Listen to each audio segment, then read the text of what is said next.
ভুল পথে যেতে সময় লাগে না, কিন্তু ভুল পথ থেকে ফিরে আসতে অনেক সময় লাগে। ভুল কাজ করতে সময় লাগে না, কিন্তু কাজটাকে ঠিক করতে অনেক সময় লাগে। একটা সাজানো গোছানো জিনিস শেষ করে দিতে 1 সেকেন্ড লাগে না, সেই সাজানো গোছানো জিনিসটাকে গুছাইতে অনেক সময় লাগে।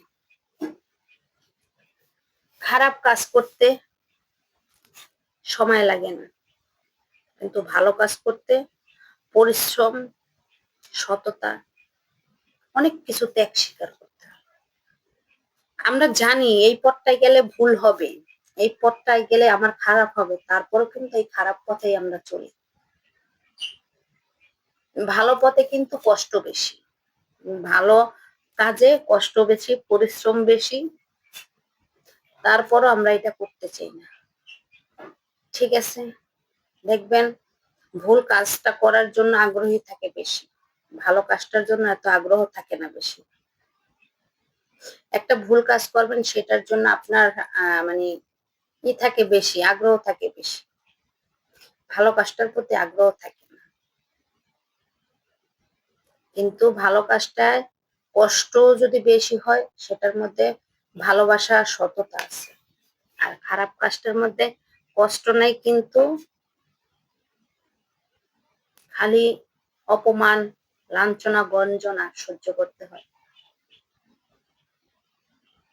তারপরও জেনে শুনেও তারপর আমরা খারাপ কাজটা করি। আমরা জানি ভালো কাজটা, ভালো পথে চলতে অনেক বাধা বিপত্তি আসবে, কিন্তু সেই পথে চলতে চাই না, জেনে শুনেও সেই খারাপ পথে যাওয়ার চেষ্টা করি। এটাই বললাম। যদি আমার কথাগুলো ভালো লেগে থাকে, লাইক, কমেন্ট, শেয়ার দিয়ে পাশে থাকবেন।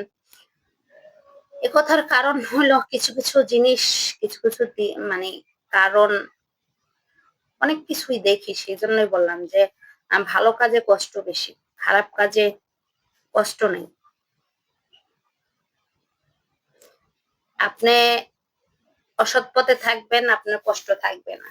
সৎ পথে থাকবেন, আপনার কষ্ট হবে, পরিশ্রম হবে, কিন্তু খারাপ পথে থাকার চেয়ে আমি মনে করি ভালো পথে ডাইল ভাত খাওয়া অনেক ভালো।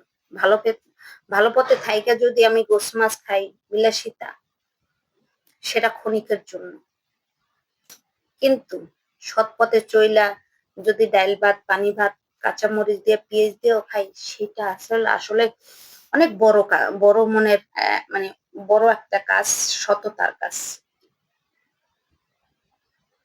আপনি চাইলেই কিন্তু খারাপ পথে যাইতে পারবেন, কিন্তু চাইলেই কিন্তু খারাপ পথে ফিরে আসাটা সম্ভব না। আপনি চাইলেই কিন্তু ভালো কাজ করতে পারবেন, ভালো পথে আসতে পারবেন, কিন্তু খারাপ পথে যাইতে যতটা সহজ, খারাপ পথ থেকে ফিরে আসাটা তার থেকেও অনেক কঠিন। কথায় আছেন, একটা চোর একজনকে দিলাম, চোরটা ফিরে কখনো আনতে পারবো না, কিন্তু তার কাছে ক্ষমা চাইতে পারবো না। এই জন্যই বললাম ভালো কাজে অনেক কষ্ট, ত্যাগ স্বীকার করতে হয়। এটাই বলার ছিল। ভালো লাগলে লাইক, কমেন্ট, শেয়ার দিয়ে পাশে থাকবেন। ভালো থাকবেন সবাই। আল্লাহ হাফেজ। আসসালামু আলাইকুম।